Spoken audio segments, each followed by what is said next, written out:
Well, guys, it's that time. It is that time. Our Bali trip tickets are officially available right now. Just click the link in the bio and go grab those. And remember, it's only a certain amount of slots.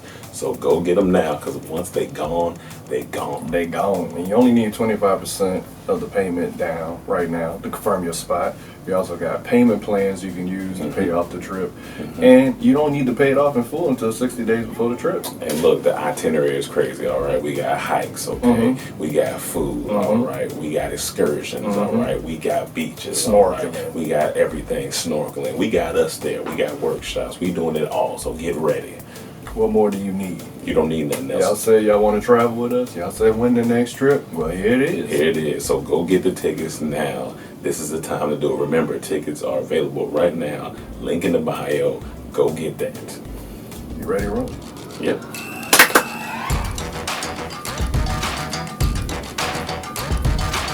Okay. This is the time I went to a hood club unknowingly. So this is like 06, 07, I would say the prime of my clubbing days, when I could go clubbing about 5 times a week and it still wasn't enough. It almost felt like eating vegan, you're never fully satisfied. Like my clubbing appetite had munchies. Now my clubbing appetite probably doing some intermittent fast, not even intermittent, probably permanent fasting, because I don't go clubbing no more. That's over with. So during these times, I lived in a dorm, and my typical Friday night routine would be go to my front door, open it, look down, pick up all the flyers that was scattered on the floor, come back in, scatter them out, and scheme through them like a YSL Rico case, and see what's the best prospect for the night. So I would just speed read through them,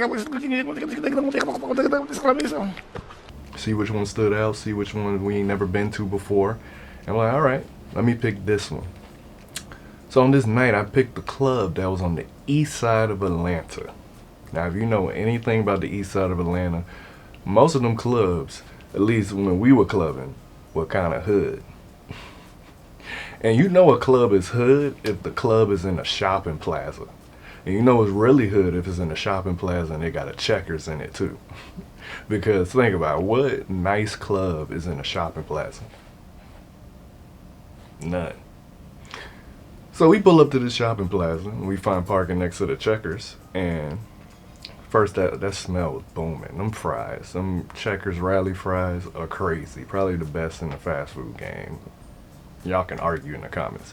But we get to the spot, we pull out, we pull up, we get out the car. And, you know, you checking your fit in the window, make sure you look fresh. And I felt like I looked outstanding, but come to find out a little bit, in about 2 minutes, we'll just be standing out. So we walking up to this club, and the first thing that I noticed about this line is either this is a memorial or a performance for them franchise boys, because everybody had on a white tee. Come on. Everybody had on a white tee. Here we come up wearing button-ups and polos, so we definitely standing out. And you can tell that people looking at us, they're kind of cracking jokes. So I'm like, all right, this what type of night this is gonna be. I already feel overdressed because everyone's just in white tees. So we get in line, but the first thing I like to do whenever I get to a club, I need to check out, make sure the details that were on the flyer still check out. So I walk up to the bouncers or security, and they were easy to find because they the only ones who didn't have on white tees. Their tees were black.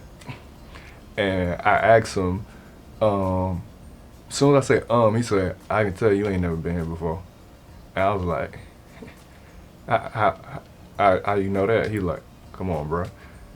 He was referring to my outfit. I was like, all right. So I was like, how much is it tonight? And he was like, it's $10. I'm like, all right, that check out, cool.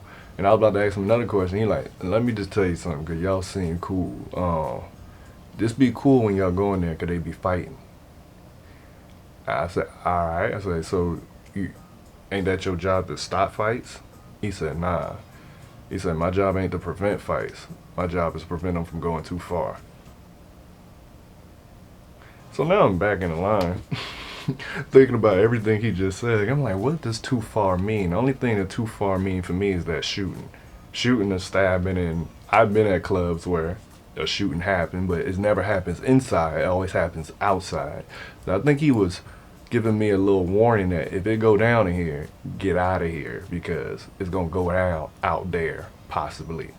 So an hour passed. Now we in the club, and I'm trying to acclimate to my environment because this is not my natural clubbing environment. It's almost like putting your foot in the pool and you're trying to, get in there gradually and let your body get used to it. Some people just jump full in, like me, and just let my body acclimate. That's what I'm trying to do in the middle of this club. I jump right into the middle of it, and I'm here with I forgot whoever I'm with. We all in the middle trying to acclimate. And I'm very observant. So when I'm in the clubs or anywhere, I'm just people watching. So the first thing I notice is like, there's a hierarchy of who is who's the man, who's the cool. So basically, like if you looked at me and my crew at the time, we were cool, but this ain't our environment. So we were cool. So we at the bottom of the totem pole. We were cool. Then you had the hood dudes. Then you had the cool hood dudes. So us down at the bottom. Then you got the regular hood dudes. Then you got the hood dudes that's getting to it. The ones that may be, dope boys or rapping or club promoters or, who knows. But that's who all, the girls gravitate to. The hood cool dudes. And then the hood dudes. And then us. It's not like we couldn't pull no girls, but this ain't who they usually go after. Like some of the girls in there like, oh, y'all look nice. Where y'all from? Because they knew. We ain't from here. They knew we don't frequent this spot. But and on the flip side, if those hood dudes came to where we club, they would have been at the bottom of the totem pole because they would have been the hood cool dudes. Then you would have the cool guys. Then you would have the cool college guys, which was us. So if they came where we partied, they would have been at the bottom. We would have been at the top. But tonight, we at the bottom. So the second thing I noticed. Cause I'm like, all right, I need to loosen up. I'm like, we here now. I need to have some fun. So I'm like, let me grab a drink. So back then, I used to like real sweet drinks. Like they called them girly drinks because only girls ordered these drinks because I didn't really care. Alcohol didn't taste that good unless it really was mixed and sweet for me. So I used to love, what is it, amaretto or amaretto sours? So I'll go up to the girl bartender. I'm like, can I get an amaretto sour? And she said, a what? I said, an amaretto sour. She like, I don't know what that is. So I'm like, all right. So I'm thinking about another drink I used to hear in songs and stuff. Like, let me get an Incredible Hulk. She said, Incredible who? I said, all right. So I look back there. I'm just seeing something. First thing I see is a Red Bull. I'm like, can I get a Red Bull? She like, all right. So I get the Red Bull. And now I'm hoping I can just it gives me wings and I can fly out this club because this experience is just going downhill. So now I get back, I'm drinking my Red Bull. Of course, it gives me some energy. And when I go to the club, I like to dance. Like, that's the whole reason I'm going there, to dance. I'm like, all right, let me do what I naturally do so I can have a good time. Let me dance. So now I'm listening to the music, and I'm noticing that I don't know none of these songs. Like, they not playing top 40. They not playing regular rap songs. They playing deep cut hood songs. Like, deep cut B-side hood songs. Like, these songs play on a radio station that only can be tuned in a certain neighborhood in a 2-block radius. Like, if you don't live there, you don't know these songs. But everyone in this club was screaming every lyric, and I'm just standing there, just looking around. We standing out like that one white boy that go to the HBCU. He's a non-traditional freshman at Morehouse, and we're gonna find out what it's like being a non-black student at an all-black school. That's how we stand out. Like, it's just noticeable. We standing out. So I'm like some of these songs are so deep. I feel like they was recording it on the spot in the club, and then it was coming out, and for some way, everyone was on the same wavelength and knew the lyrics. Like, they all wrote it together. Cause like I ain't never been to a party. I don't know. I didn't hear one song I knew or recognized. So then I remember it was a performance of someone I'm pretty sure who made it big in Atlanta. I cannot remember who it was, but they was just going. It was going off, and the crowd was hype. I was like, this is wild. I guess this is what white people feel like in a black event, because I didn't know what was going on. But then I remember at one point of the party going on, we acclimated now. We still don't know what the songs are, but I'm just making the best out of what this situation is.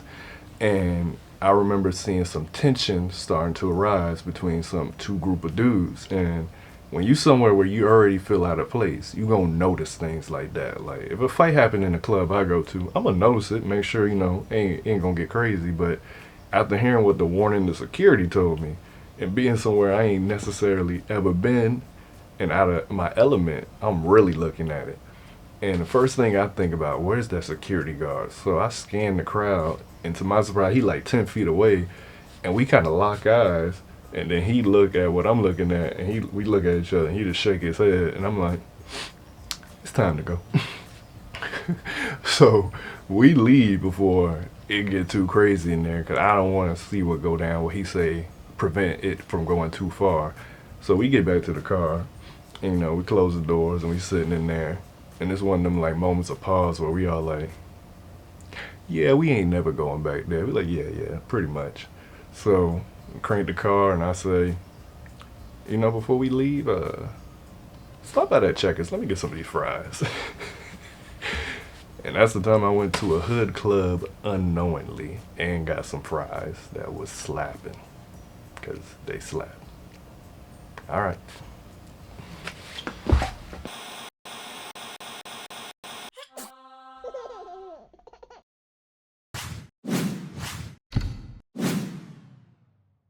All right, what comes in the box once you get it? All your retainers. I got 15 of them, so it's gonna take me 15 weeks to straighten my teeth. And I only got the top teeth because I need a bottom tooth extracted. But what's cool about Bite, they work with me, so they'll still help me with my top teeth until I get my bottom teeth situated. So I got 15 retainers all in this box. Also, got some accessories. I got what you put your retainers in, carry around when you take them out to eat, or if you out or whatnot at a restaurant or you on a date, put it in there. And I got some whitening foam to use, whiten my teeth. Also, you got the Hyper Bite, which is really cool, which cuts your time in half. If you use it every day, I think it's just for 5 minutes a day, it'll cut your treatment time in half.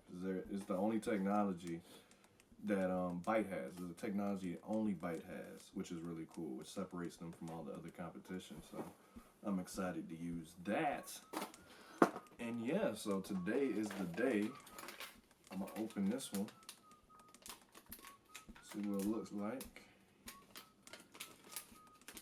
Boom. But I still get the bottom with it, but it's probably just gonna keep it in place where it's at, which is cool. But this is my first tray for the first week of straightening my top teeth. So comes with instructions. Comes with a little sticker that says the wait is over. It is time to bite. I know you can't see it. If it focus, I don't know. This is cool. Let me pop it in. And it fits. Fits perfectly, actually. Yep. And it's comfortable too. But I gotta take it out before I eat or drink anything that's not water. So that's cool. Let me put this in a tray. So if y'all want to start on this journey, just use my code BITEDT. Hey, my name is Gail Bean, and this is the time my boyfriend saw my mama naked in Africa.